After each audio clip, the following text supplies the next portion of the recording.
Yoink. Hey, it's John Carlos, and I'm here with a look at the Best Buy exclusive Star Wars Black Series action figure of IG-11.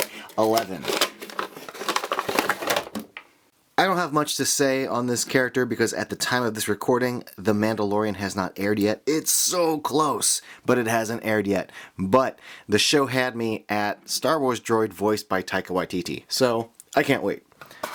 Now, the actual design of this figure is great. It looks a lot like the IG-88 figure as far as the basic sculpt of everything and all the articulation points, including the hinged ankles here. I'll give you a closer look at that in a moment here.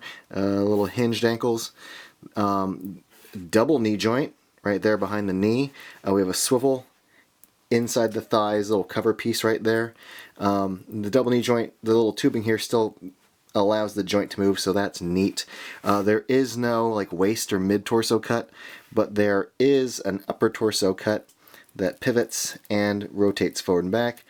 Arm hinges outward in this little ball socket there and swings forward. We have this little rubber stuff over the elbow joint, so that's kind of neat. No hand clamps to speak of, but there are these little pegs on there for helping hold the weapons, and then you have the head swivel right there. Really great sculpt on the head here. I really like the paint on it as well. There's like a little red section underneath that you can tell it's dropped in there, and all the little other sections here, the red reads through the holes, so that's nice.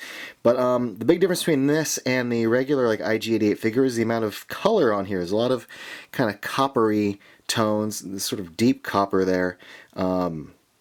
As opposed to like the all gray, so that's pretty good. Nice detail within the sculpt though, I really like that. A lot of dirtying on the metal bits, you can see that little gray scuffing right there.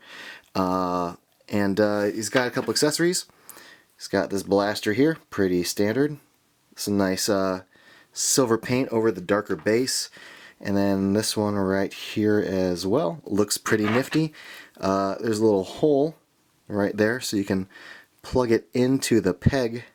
Let me show you guys that on camera. You can plug it onto the peg right there like so. I'll do it again with this one over here again. Hole right there. Peg right there. Look at that. Holding guns.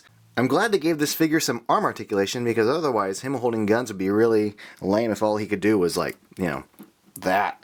But the elbow joints and the little swivel at the shoulder really do help. Another fun thing about this figure, speaking of guns, is the Bandolier, which does have a pretty good sculpt to it, all things considered.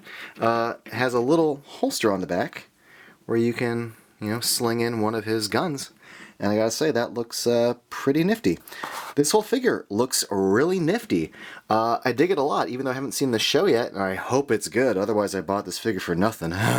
But the figure itself, super cool looking, I dig it. Thanks for watching, everybody, and if you want, you can follow me on social media. Here are the links.